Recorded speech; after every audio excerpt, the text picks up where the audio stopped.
matter to you. GB News will always stay honest, balanced and fair. We want to hear whatever is on your mind. And we don't talk down to you. The establishment had their chance. Now we're here to represent you. Britain's watching. Come join us on GB News, the People's Channel. Britain's news channel. Monday to Thursday, 9 p.m. till 11 p.m. Join me, Dan Wootton. I'll bring you the sharpest takes and hottest debates. Do you not believe in prison? I don't believe in prisons. I'm completely Right. stunned. I guarantee you there'll be no spin, no bias, no censorship, I actually was personally quite offended by it. and no reason to go to bed. So I guess they've always been quite woke. That's Dan Wootton tonight on TV, radio and online. Monday to Thursday from 9 p.m. till 11 p.m. on GB News, the People's Channel, Britain's news channel. We are GB News, and we'd like to say thank you to each and every one of you for bringing us your conversations, for helping our great nation find its voice. We are here for you on radio, television, and online, across England, Scotland, Wales, and Northern Ireland. It's not the BBC, you actually get your facts right. We are proud to be GB News, the People's Channel, Britain's news channel. I'm Mark White. As GB News Home and Security Editor, I cover those key issues that are so important to you. Our authorities, our communities doing all they can to combat violent crime. With the public services under unbearable strain, why are we still failing to control our borders? Defence, the first priority of any government, has been continually hollowed out. Can we trust our politicians to protect the armed forces? Join me, Mark White, on GB News.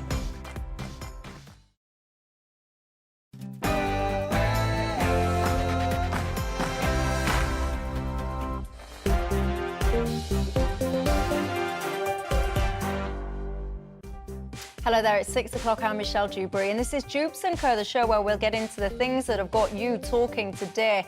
I'm wondering, are we a something for nothing nation? That's the headlines today. Apparently, more than half of us take more from the state than what we put in. Does that matter? Are we a bunch of scroungers, or is it a little bit more complicated than that?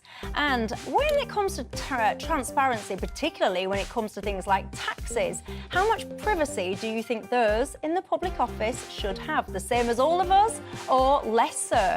The reason I'm asking is because, of course, you might be aware that our former Chancellor, Nazim Zahawi, he is in trouble right now. Why?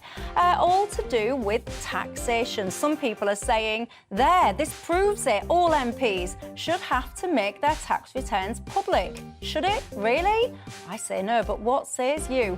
And are you taking part in the new trial that started today? Basically, where you'll get a cash incentive if you save electricity during peak times. I hope you're not taking advantage of it right now. I don't want your TVs being switched off. But what do you think? Is that the future or not? And are we heading for a two-tier NHS? I want your thoughts on all of that. But before we get into it, let's bring ourselves up to speed with tonight's latest headlines.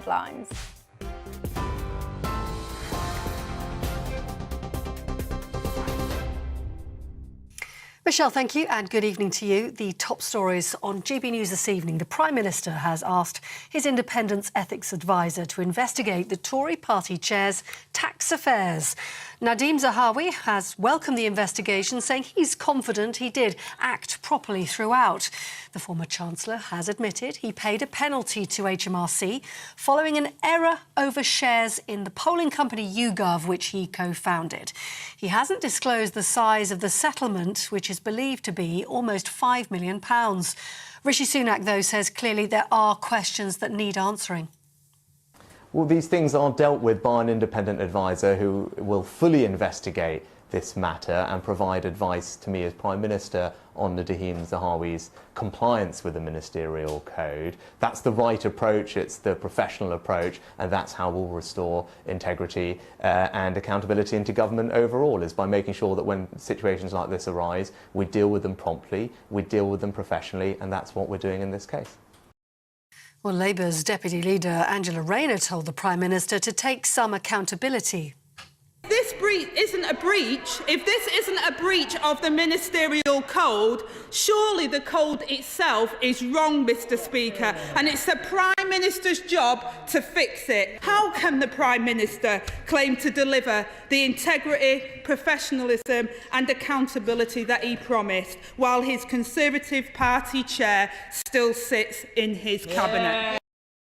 And in other problems for the Conservative Party, the BBC chairman Richard Sharp says he welcomes a review of the processes around being appointed to the role by the Commissioner of Public Appointments. That's after Mr Sharp asked for a scrutiny panel to examine potential conflicts of interests following claims he was involved in securing a loan of up to £800,000 for Boris Johnson.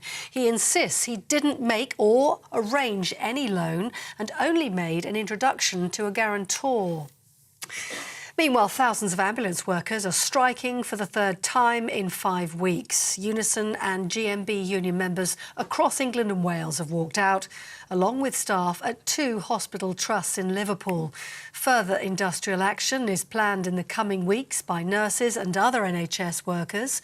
Union leaders are calling for fair pay, accusing the government of not wanting to find a resolution. National officer at Unite Union One Kasab told GB News this isn't just about pay, it's about saving the NHS.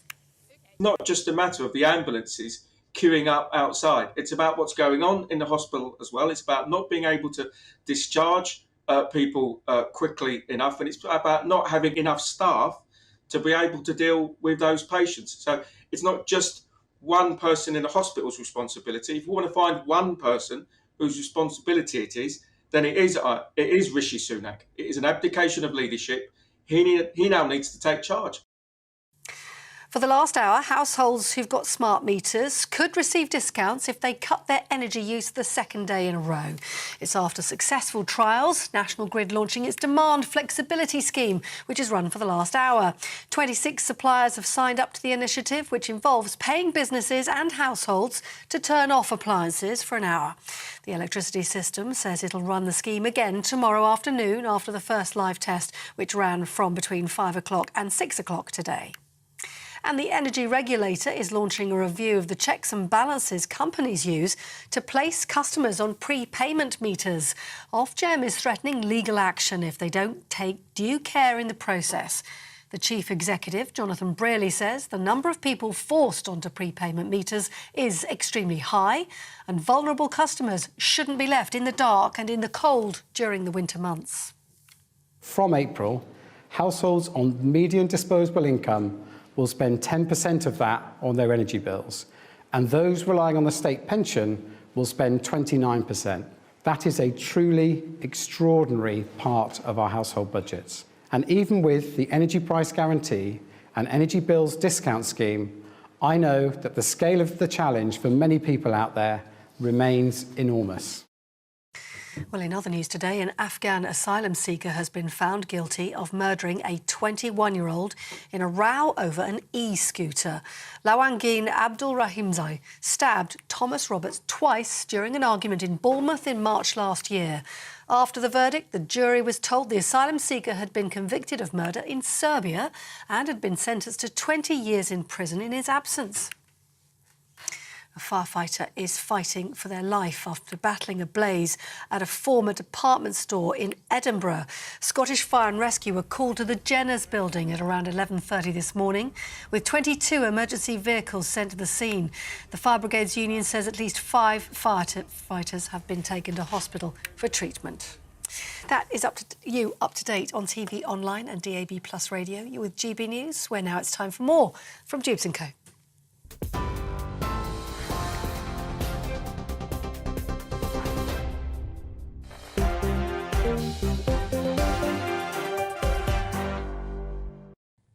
Thanks for that, Polly. Well, I'm Michelle Dewberry and I'm keeping you company until 7 o'clock tonight. Alongside me, I've got John McTaylor, the political strategist and a former advisor to Tony Blair, and Henry Hill, the deputy editor of Conservative Home. I almost gave you a job promotion then, didn't I? Exciting, wouldn't it? Well, we could have got you a pay rise and everything. I could have fixed your whole career then. But no, deputy editor of Conservative Home joins us. And you know the drill, don't you? It's not just about us three here, it's about you at home as well.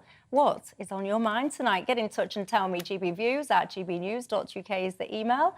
Or you can tweet me at GBNews or at Michelle Dewbs, if that's your thing.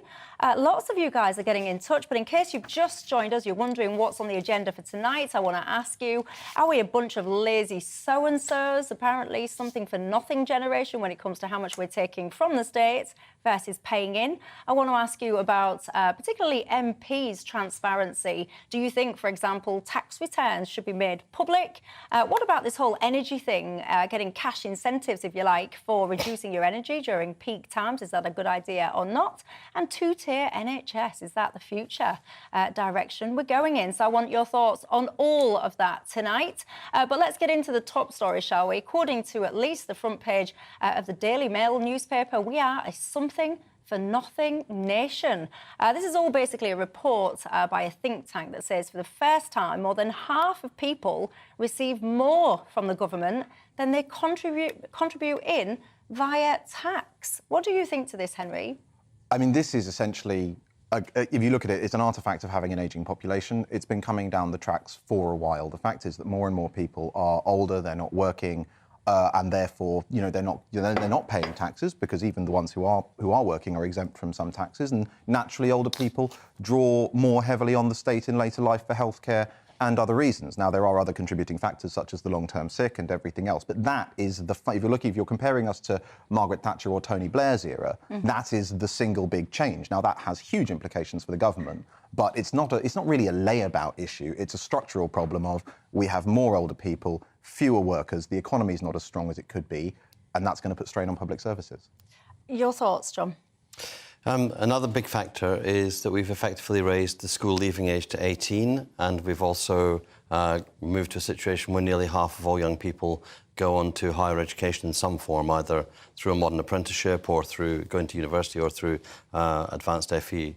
The consequence of that is, people can spend up to 21, 22 years at the beginning of their life and then 20, 25 years at the end of their life not working and paying tax. They're contributing in all kinds of ways, and the higher your education, the more you contribute to the productivity of the economy. So I think it's scaremongering, and the people who produce this report must have an agenda, and it seems that their agenda is the age-old agenda of the Tory right, which is, if in doubt, cut taxes. And this is to try to scare people to say we should need to cut taxes. We don't actually need to cut taxes. Last year they did this report, and it turned out, you know what? We're spending more on the health service because of COVID. So I think it's got one big problem in it, which is the article says the top 10% of taxpayers in the UK pay 53% of income tax.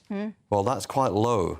In America, the top 10% of taxpayers pay 74% of income tax. So we're actually quite an undertaxed country. There's lots of room to increase taxes. But you wouldn't advocate, you think there's lots of room to increase tax. I was going to say... Well, there is. If America's the land of the brave and the home of the free. Yeah, but you don't live in America, you live in this country. So do you think they should raise the income tax in this country?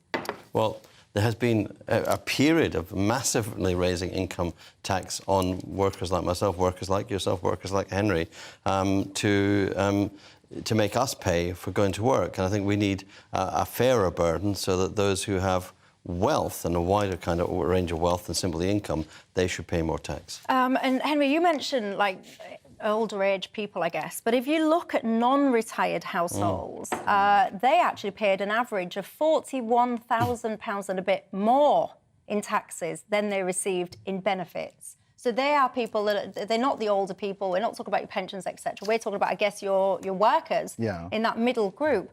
And you two have been very nice and you've been very polite and all the rest of it. But is there no part of you that worries that actually we do have a culture, and I would argue that it was made worse during COVID, when you paid everyone to sit on their backsides, basically. And now from there, you've got all this culture of let's all work from home. From there, you've got this culture of let's all work 4 days instead of 5 days and all the rest of it. Do you not worry that we are kind of changing from a grafting nation into one of if we can get benefits and do less, why not? I mean, at the margins, that's probably the case. But I think if you're in certain instances, but if you're trying to argue from these figures, you simply have to break down the economic inactivity numbers, and the numbers speak for themselves. It is overwhelmingly people, at the start or at the end of life, and then you factor in the long-term sick. There's about several 100,000 short-term sick, which presumably will be because of NHS backlogs caused by the pandemic. There are all kinds of reasons, and I think that the challenge, I don't necessarily think it's scaremongering. I think that this actually is a big structural problem for the British economy, that you're trying to balance this very large state on a sort of smaller working age tax base, and that has long-term implications. But I think actually the challenge for the Tories is, if you want to crack down on these numbers, fine. But you have to, once you start explaining how you're going to do it, you know, John talked about shifting the balance of the burden of tax away from workers. Fine. Well, that probably means shifting it more onto older people with wealth and assets. That's not something the Conservative Party, or indeed I think the Labour Party, are going to find an easy political sell. And do you think there's perhaps an element of this, what John was saying, perhaps trying to push or lay the seeds, foundation for cutting taxes? Do you think there's an agenda like that there or not? I mean, look, there's a certain the Conservative Party, or at least a big chunk of the Conservative Party, always wants to cut taxes and will want to cut taxes regardless. I don't necessarily think this report is about doing that, because it doesn't answer the structural problem, which is if you cut taxes on the narrower working age group that's currently generating most of the revenue, you still have to pay for that big state, right? You still have to pay for social care, you still have to pay for the NHS, you still have to pay for universal credit. So I think that the question is, how does a tax-cutting agenda get you to a point where the British state is more sustainable? And if you don't have that argument, and I've not heard it yet, this isn't really a case for cutting taxes in and of itself. I mean, some people would push back and say, actually, if you're cutting taxes, you have the opportunity, perhaps, to raise more tax in the long term, because you won't see the situation that we've just had reported a couple of weeks ago, which is the amount of so-called millionaires that are leaving the UK. Someone emailed in... Millionaires are OK about staying in the cabinet, it seems.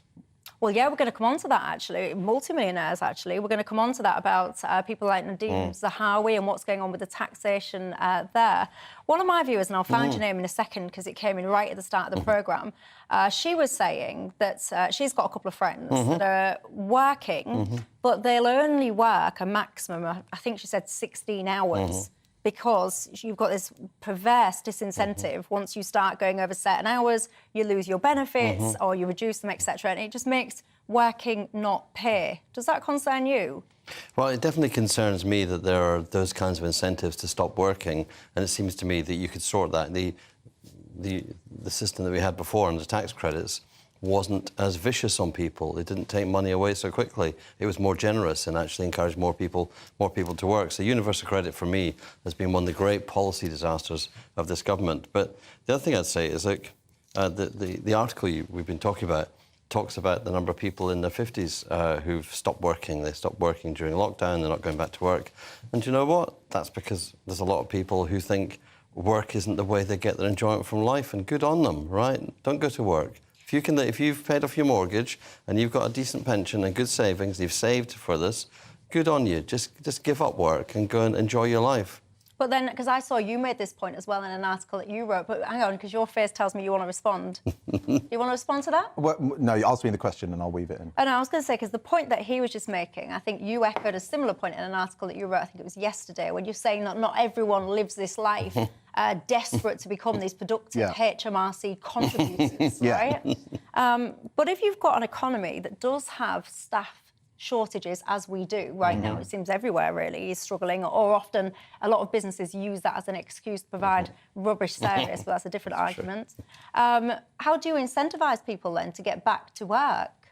No, it is a challenge. The article that I wrote that I think that you're referring to is basically that I think there is a danger for the Conservatives who in principle do value, say, stay-at-home parents and other groups, you know, in taking this very treasury-brained view in which everyone is an economic cog that's either spinning or not spinning. But I think the issue with regards to older people specifically is that a lot of older people are sitting on an awful lot of wealth, and they are a very dominant part of the electorate at the moment, and they are taking a lot of state services. It's not simply that they're self-sufficient. I think John maybe described a lot of people as self-sufficient.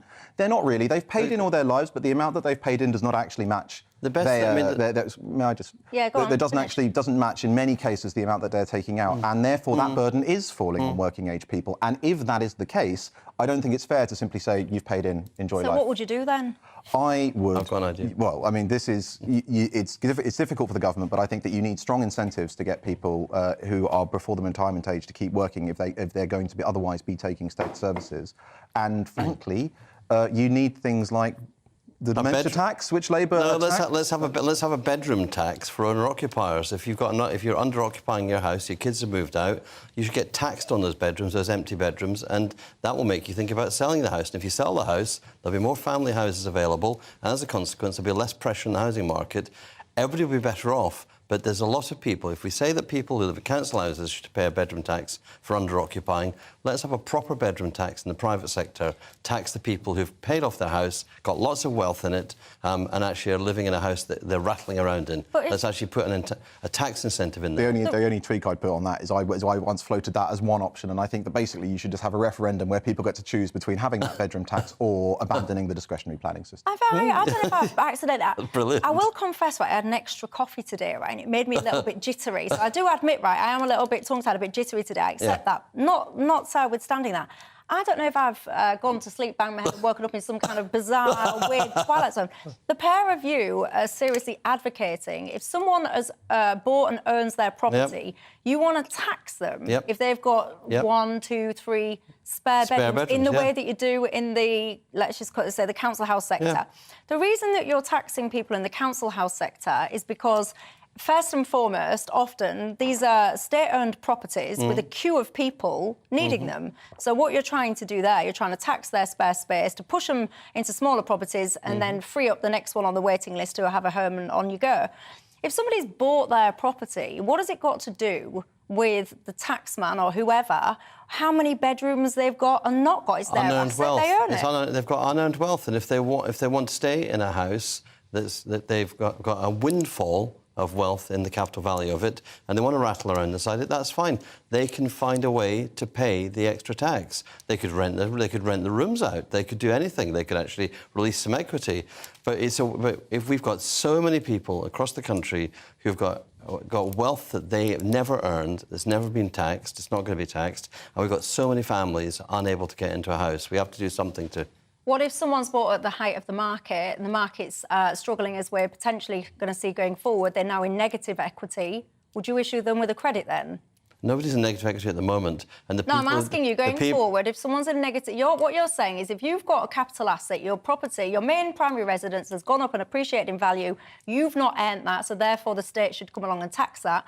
If the housing market goes into decline and then you have the opposite of what you just described, people whose primary residence is now in negative equity, are you going to issue credits to them? If the value of the property falls, then the cost of the tax on them falls. I don't think John and I come at this from quite the same position, because I definitely don't think that the bedroom tax is an ideal solution. But the reason that the state has a stake in what a private property owner has is that currently we have a planning system that allows people who own houses to block the development of more houses. Now, in my view, you can take the view, and I think it's the ideal view from a Conservative perspective, that, you know, your home is your castle, you own it, it's your asset, that's fine. But I think that a quid pro quo of that should be that you can't block housing development elsewhere. But if you're going to simultaneously be banking, if you like, the big cash benefits of owning that property, whilst at the same time endlessly filing planning objections and preventing the construction of more housing that this country desperately needs, that is immoral. So the question is, either you can have your home as your castle, but you can't block other housing, or tower blocks around you, or you accept that, you know, it's a village and you have a stake in that, you have a stake in the wider community. But if that's the case, the wider community has a stake in your housing occupation. Are you sitting at home with a spare bedroom? Have your kids moved out? John, if he has his way, they'd come along, they'd be taxing your spare rooms. If it was me and I was sat on this house, I'd be sitting there, I'd go, right, my husband, you can go into that bedroom view. I'll make that one there an office, because after all, I work from home all the time now. I'll make that one there a little gym. I'll get one of those, you know, those fold-up exercise bikes, because obviously I want to take the strain off the NHS and get myself fit, so that room there is suddenly no longer vacant. I'd be coming up with all kinds of weird and wacky ways to fill my bedroom, so I would. What do you think to that?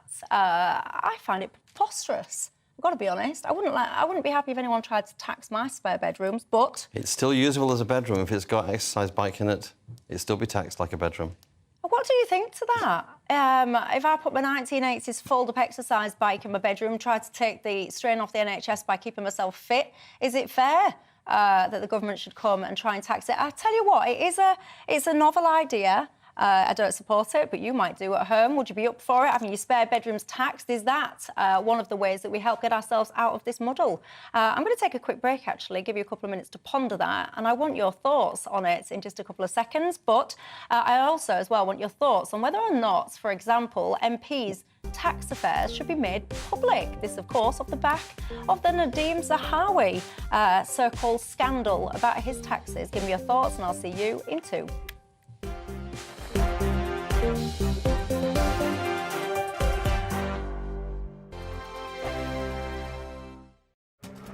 This year on GB News, we've got brand new members in the family. Join us. Across the entire United Kingdom, we cover the issues that matter to you.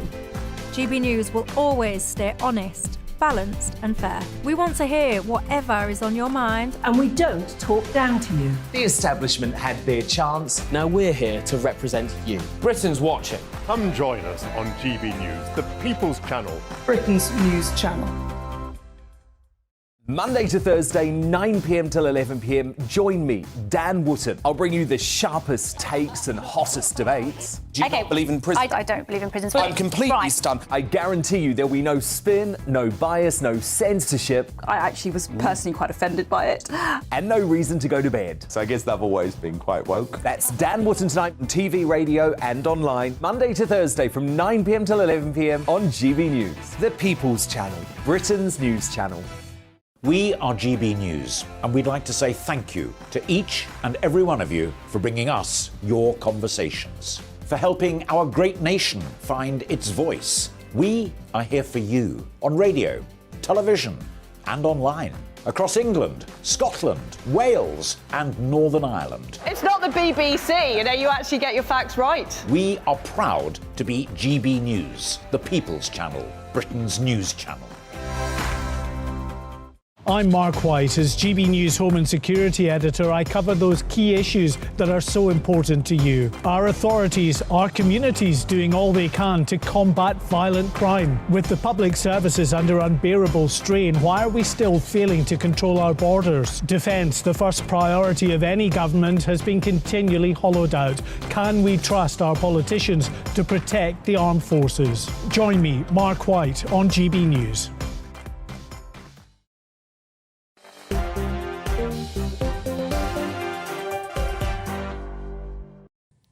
Hello there, I'm Michelle Dewbs, keeping you company till 7 o'clock tonight. Alongside me, I've got John McTernan, the political strategist and former advisor to Tony Blair, and also in the studio, Henry Hill, the deputy editor of Conservative Home. John, I am in favour, actually, of radical ideas. Sometimes that's what we need to change things, move things forward. If you just tuned in, you missed the first part of the programme. John had a radical idea. If you own your property, you've got spare bedrooms, what about a bedroom tax to try and boost the coffers of this country's? You could spend it all on the welfare state, the people that don't want to go to work, for example. I'm asking, do you agree with that? The short version is pretty much everyone disagrees. There might be someone out there that agrees, and you just might not have had time to hit your computer yet. I came up with a great idea in the break. I was just explaining it to John. If someone came and did that to my house and I had all these spare bedrooms, I'd just knock the partition walls through and create one massive, huge, fat bedroom. And then you started saying to me about ensuite taxes. I mean, you can't get away from some of this, can you?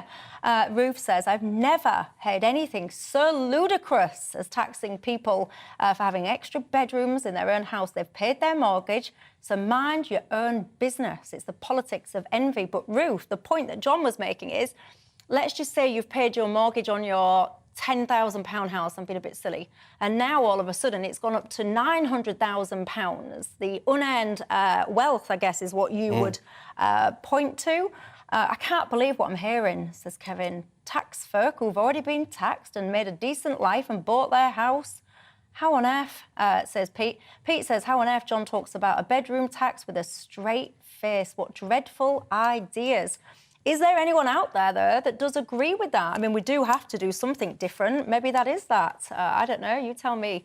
And let's talk about tax, shall we? I mean, you wouldn't want to be Rishi Sunak right now. I mean, he must just want to bang his head against a wall or something, or just be in despair with his team, because it is relentless, isn't it? Not just for him, by the way. Of course, he got a fixed penalty notice for his seatbelt the other day.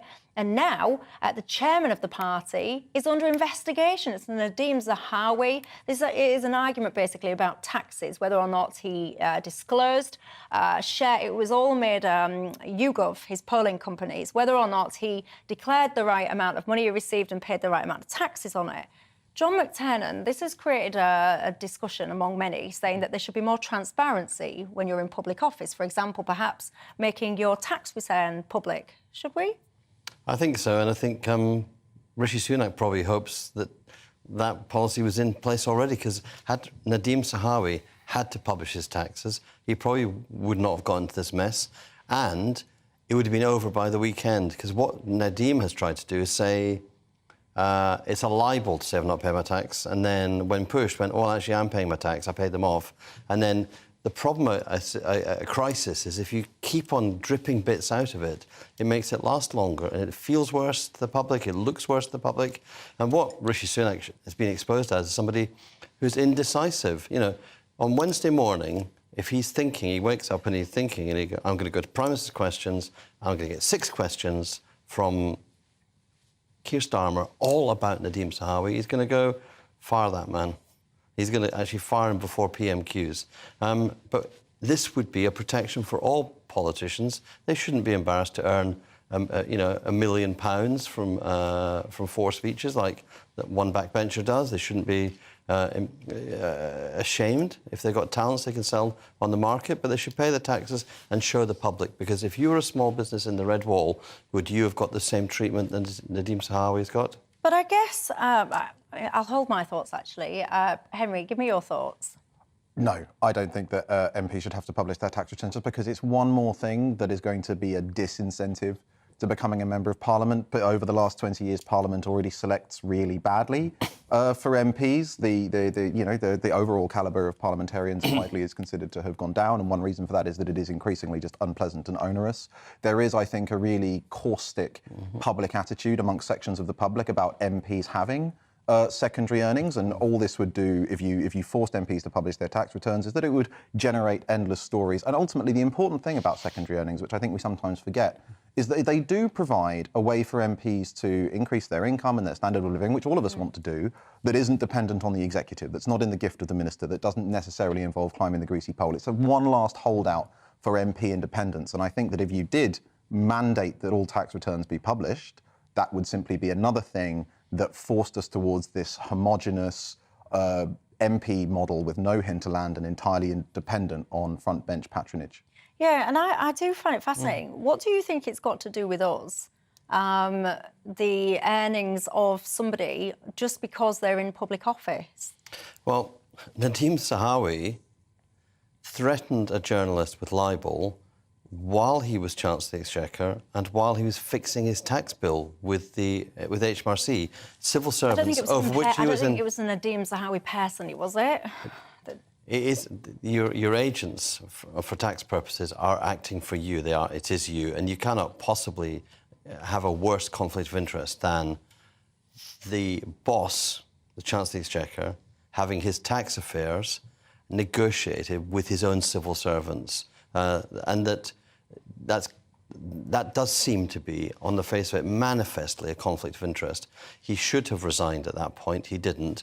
And the language he's used ever since then, saying things like, well, my tax affairs were settled by the time I became Chancellor of the Duchy of Lancaster, it's all evasive. He knows that somewhere in there he's done something wrong. If you do something wrong, take your licks. Peter Mandelson got a loan from another MP in the Labour Party.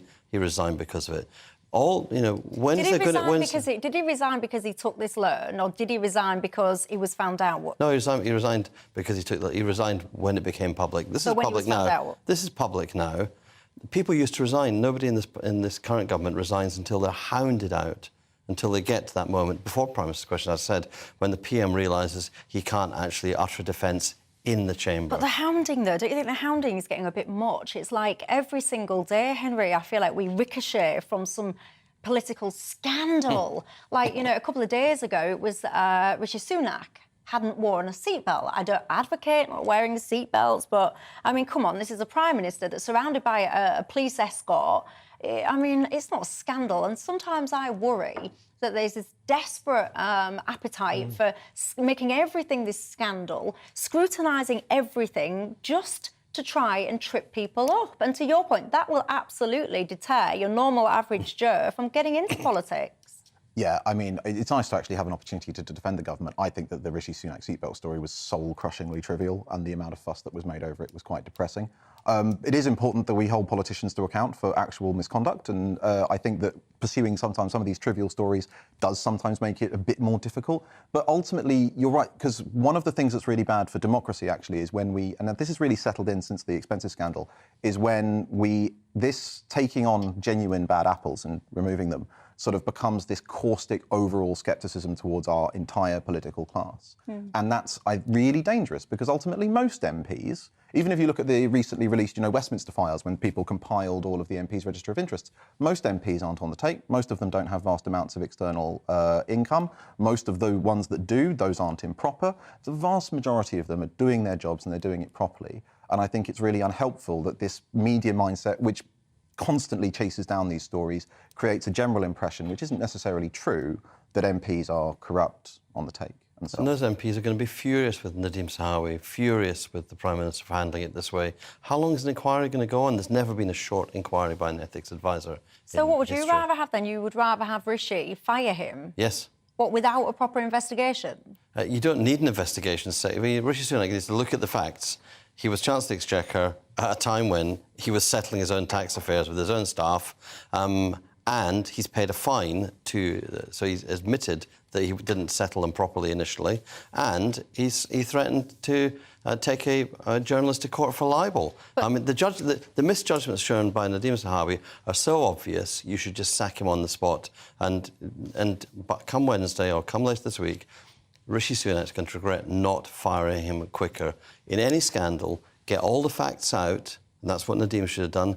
You may not, all the facts might not save you, but dribbling them out will kill you. Yeah, and careless, not deliberate. That's the phrase that's been used. Yeah, it means careless, not criminal. Well, that's all it means. But it means he didn't take the care as the Chancellor to fill his expenses improperly, fill his taxes. Graham says the HMRC has dealt with Zahawi. He's paid his penalty and his tax. They're not prosecuting him, and he said it was a mistake. What value do we get from this witch hunt? Max says everyone is entitled to some form of privacy. Why would any MP be different? The public service angle doesn't work for him. He says this is the mainstream media doing Starmer's sleaze parties job for them. Cool, blimey. Berner says MPs shouldn't have any business interest that way. They cannot have a vested interest in governing. Really? Do you think that that's fair? That just because you're an MP, you literally shouldn't have business interests or any other interest anywhere other than your MP? And if you do believe that, would you be comfortable raising the MP's salary then? Because if you want to reduce a lot of earnings and incomes that people have, if you want to attract the top people into public office, you might need to pay them more if you get rid of all of those kind of additional earning opportunities. Would you support that or not? And I'm going to take a quick break. When I come back, I'll have something for nothing. I was just reading that's coming through. Lots of you agree with that whole premise of that top story, but I'm going to move on after the break. I'm wondering, do you think we're heading for a two-tier healthcare system? And what does that look like to you? And why would it concern you? Give me your thoughts, and I'll see you in 2.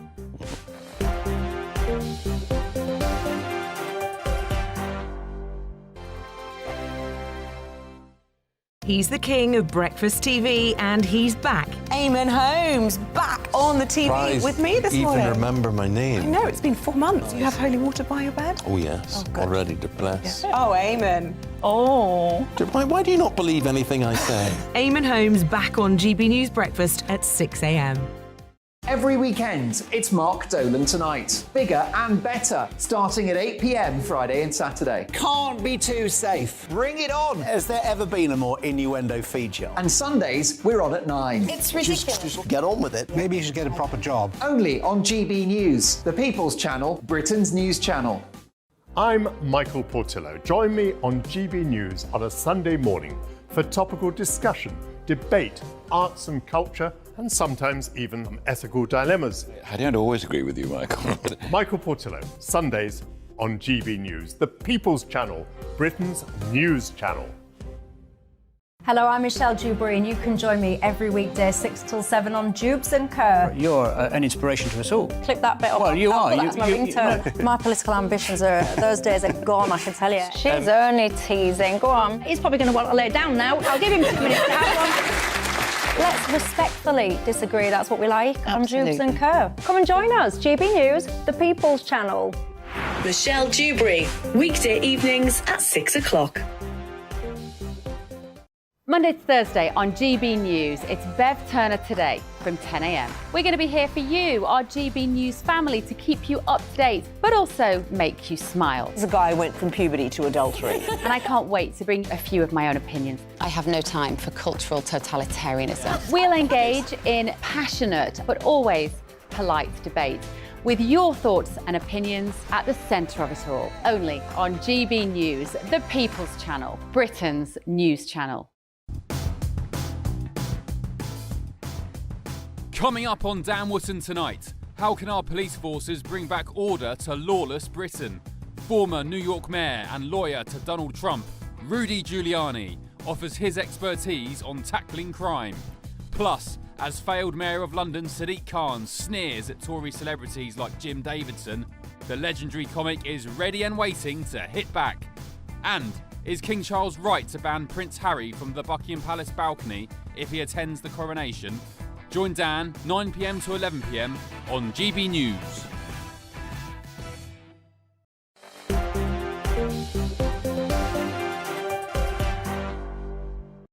Hello there, I'm Michelle Dewberry, keeping you company till 7 o'clock tonight. Alongside me, I've got John McTernan, the political strategist and former advisor to Tony Blair, and Henry Hill, the deputy editor of Conservative Home. Your views, your ideas got people talking, I can tell you that. Marion says, I am incensed by the suggestions tonight to suggest that older people who've paid off their mortgage should pay a bedroom tax and rent it out. How dare he? That's what Marion says. James says, I'm absolutely furious about the guest suggesting we should pay spare bedroom tax. James goes on to say he's got a 3-bedroom house. His daughter has left, grown up, moved out. But he says his son, and this is an awful story, I'm sorry to hear this, James, his son died of cancer when he was just 7 years old, and that bedroom has remained exactly the same. Everything in it is the same. And he says, you know, the very concept of being taxed on that empty space is an insult. Keep your thoughts coming in. On the whole something for nothing situation, that one has divided opinion in terms of benefits. Peter, you reckon the government wants everyone on all these benefits so that they're dependent, so the government can control them. Goodness me. Keep your thoughts coming in. I want to talk to you, though, if I may, about the NHS, because the former Prime Minister Gordon Brown has been in the news accusing the Tories of testing the water. And it's all about kind of introducing charges for the NHS. It might be, for example, to attend A&E or to attend a doctor's appointment, etc. And it was Sajid Javid who'd been making reference to this. Henry, first and foremost, do you think these kind of suggestions are indeed tiptoeing and testing the water for this two-tiered thing? And secondly, would that be a problem in your eyes if we did have chargeable things within the NHS? I don't think there's a plan in the Department of Health or the Tory party for a two-tier NHS that they're actively working towards. There's a general awareness that something has to be done to reform the healthcare system. And basically, the idea of things like this is it's just trying to put some brakes on demand, because there's fairly consistent economic evidence that having something as a zero-based price point does all kinds of strange things to the way that people use it. And so and given the huge demand on the NHS, the idea is that you're basically trying to just create little disincentives so that people don't use certain aspects of it frivolously. That is not really the stepping stone towards a full-blown two-tier NHS. But I think the thing to remember is that if you actually look at private healthcare spending in this country, we're already there in terms of a two-tier model. You know, more and more people, British incidental spending on private healthcare by British people has gone up and up and up. More and more people have private healthcare policies. The fact that that's not done in the NHS doesn't mean it doesn't happen. The difference is that the money that people spend on private healthcare, instead of being recycled into the NHS and spent on care for people who need it, it's going into the private ecosystem and to shareholders. John, what would you have a problem with, for example, I think if you have a doctor's appointment and you miss it, fair enough, everyone, you know, things happen. If you miss it again and then you miss it again, I'd be charging you. And I think actually that's perfectly reasonable. Some people are suggesting that this is all about tiptoeing into this two-tier and it's a slippery slope and the Tories hate the NHS and they're trying to privatise it. Where are you on it?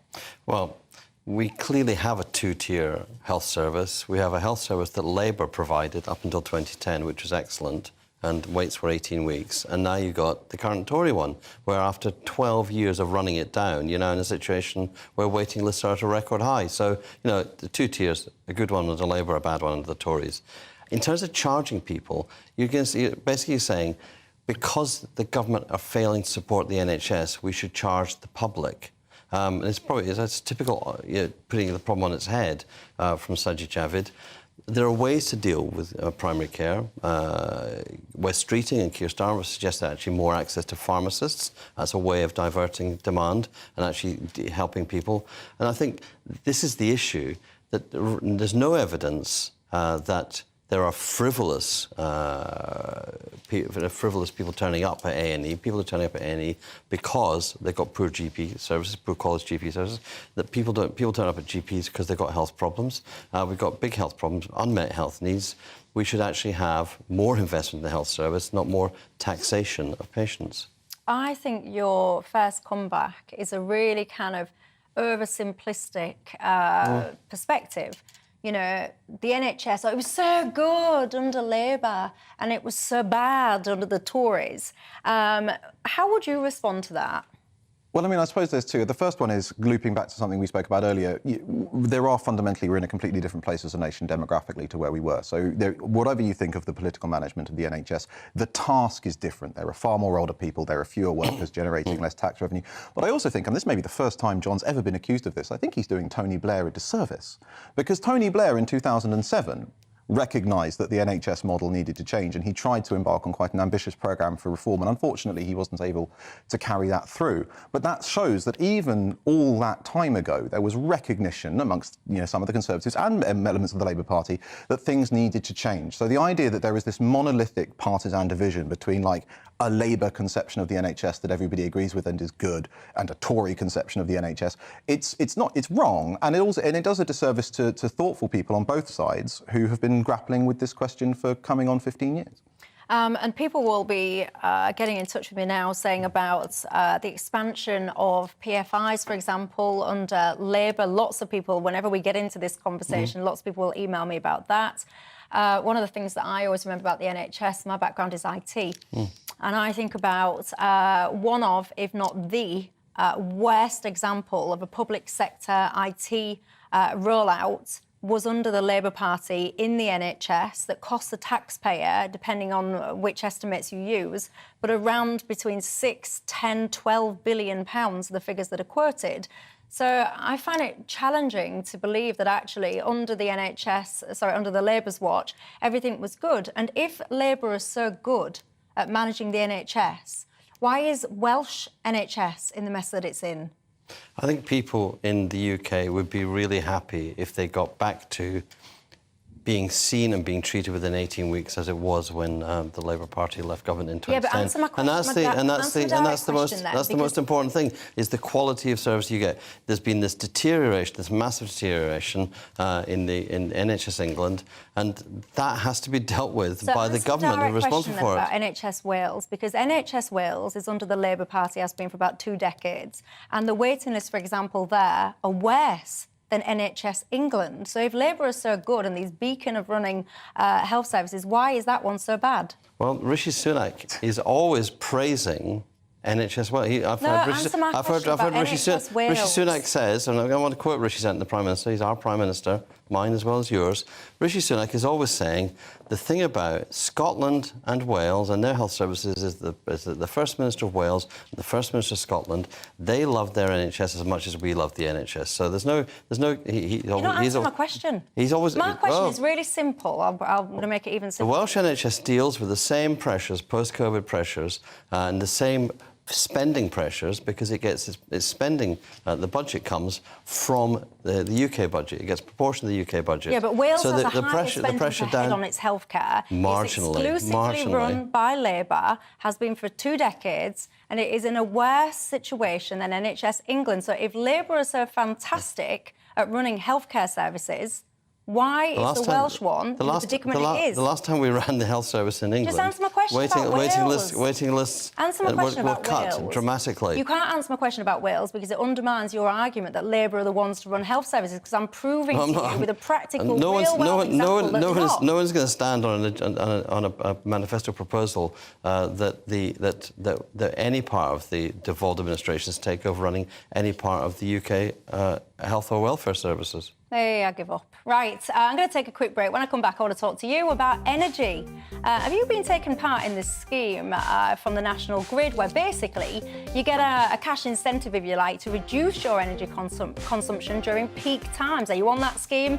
What do you make to it? Is it the future? Give me your thoughts, and I'll see you in 2.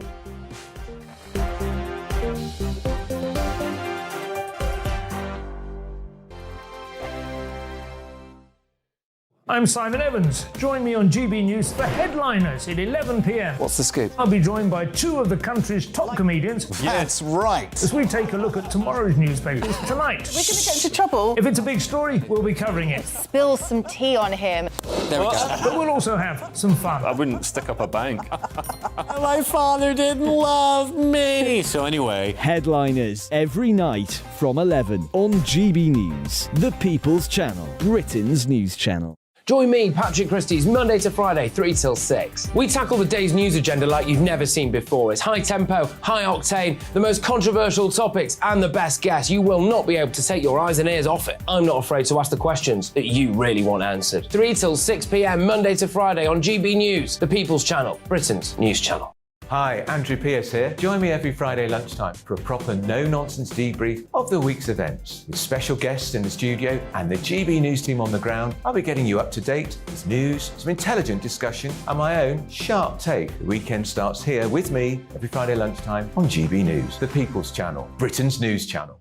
I'm Andrew Doyle. Join me at 7 o'clock every Sunday night for Free Speech Nation, the show where I tackle the week's biggest stories in politics and current affairs with the help of my 2 comedian panellists and a variety of special guests. Free Speech Nation, Sunday nights from 7 on GB News, the People's Channel, Britain's news channel. We are GB News, the People's Channel. And right across the United Kingdom. You can find us on Sky Channel 512. Virgin Media Channel 604. Freesat Channel 216. Freeview Channel 236. And YouView Channel 236. You can also take us with you on DAB Plus Radio, With the GB News app and at the website gbnews.uk. We're absolutely everywhere. Come join us on GB News, the People's Channel, Britain's news channel.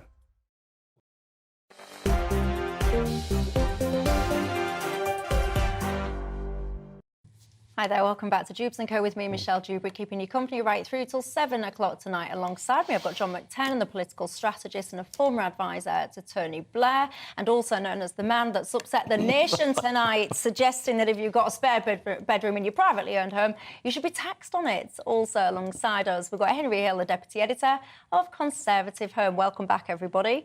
As I was just alluding to, you're still getting in contact. They're not over it. They're reeling, John, at the suggestion that if you've got a spare bedroom in your privately owned home, you should be taxed on it. What was the sentence you just said to me earlier on? If it moves, regulate it, and if it sits still, tax it. He was quoting, who was it you was quoting? Ronald Reagan. Ronald Reagan, there you go. As a hard worker, I'd like to be given an opportunity to get private healthcare, says Linda, but not willing to pay tax on the NHS. You're asking, if people can afford all these smart TVs, smartphones, etc., then anyone can afford a £10 GP charge.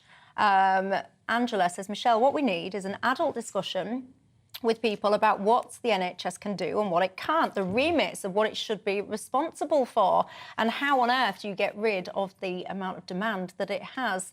Della says, given it's fallen apart, the NHS, how much of its capacity is used by the private sector, queue jumping in preference to the NHS patients, thus creating even longer waiting lists? Right, let's talk energy, shall we? The head of the National Grid says that he strongly believes in the idea of paying people to cut their electricity usage. And between 5 and 6 p.m. today, if you might have been taking part, you perhaps did reduce your demand. For example, I don't know, you might not have done your washing or your dishwasher, whatever. Is this the future, Henry? I hope it's only a transitional part of the future. It does make sense if you're moving towards a grid that's based on less reliable forms of energy than say, coal or nuclear, that you try and manage demand. But ultimately, I think we all want to live in a society where there's abundant energy and you can afford to put your lights on or your heating whenever you like. Now, ultimately, that involves building a reliable grid that is ideally green as well. The best way to do that is nuclear, along with stuff like renewables. Unfortunately, we haven't built that infrastructure, and so therefore, as we push towards net zero and we end up relying on the renewables sector, stuff like this will become necessary for demand management. So focus on supply, not necessarily just on demand like this. Where do you sit, John? I think this is a brilliant idea. It's using financial incentives, market-based incentives to actually incentivise people to reduce their usage at moments when they can do that. I think it's imaginative, and I think there's going to be a point where we have to choose between building the maximum capacity that's required to be fixed in the UK to generate power to meet the maximum potential demands, or to find a way of reducing demand like this. There's another way of reducing demand, which would be to insulate, to retrofit the insulation on lots of our homes, which are drafty. Reduce, I don't agree with Henry that we should never care about how much energy we use. We should reduce the energy we need to use. We shouldn't build a fleet of power stations, which are huge fixed costs, if we can replace one large nuclear or one large fossil fuel or one large power station. If we can reduce it by getting people, 1 million people over the last 2 days, could be 2 million the next time they do this. I think it's smart to do this because if we build too many power stations, everybody pays. This way, a small number of people actually get a financial reward.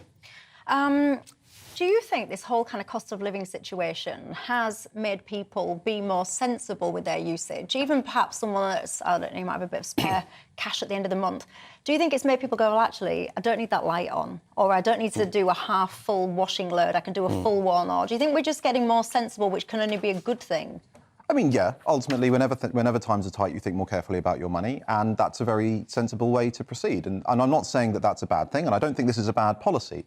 But I think that if you're taking the long-term view, and when you're talking about things like power stations, that is a long-term view, I don't think we want to be stuck with roughly our current energy usage forever, trying to make good of it as best we can. If you look at the history of the 20th century, what went hand in hand with, technological advances and becoming wealthier year on decade, it was more energy use. I want enough energy so that everyone has cheap energy, and we can fuel the technologies of tomorrow, which will be high-energy technologies. So we need to build more power stations. My view, Mike, is not, you're not convinced. What you're saying is if energy companies give people 20 quid to turn off the power, I bet they would just add it on the next month's bill by stealth, if you like, so not a discount after all. Janice says all of this, in her view, is being done to encourage more people to get smart meters so that the government can get more control. But the big talking point of the night, John McTernan, is whether or not people should pay tax for their spare bedrooms. I've not found a single solitary person that is in step with you and agrees. Have you got a spare bedroom, by the way? Yes, of course I have, and I'm welcome to see tax incentives. Well, if you've got a spare bedroom and we're all concerned about the housing, why wouldn't you lead by example and move into a smaller house? That's what I wonder. I'm going to ponder that in the break. My spare bedroom is for my nieces and nephews. That is all I've got time for. Have a good night, everybody. I'll see you tomorrow. Good evening, I'm Alex Deakin. This is your latest weather update from the Met Office. The north-south split continues tonight. It's clear and frosty for many in the south, mild and cloudy further north. There will be some thick fog patches, however, particularly under the area of high pressure across parts of the south. Further north, we've got low pressures just drifting to the north of Scotland, but they are bringing westerly breezes, a lot of cloud, a bit of drizzle here and there over northern Scotland. Some light drizzle possible in southern Scotland, northwest England. But for most, it's dry. Where we've got the clearer skies in the south, that's where we are going to see things turning potentially foggy, and certainly it will be frosty once more, well below freezing in towns and cities, and much lower in rural spots. Not quite as cold across the far southeast and East Anglia. Quite cloudy skies here. Even the odd shower is possible, especially close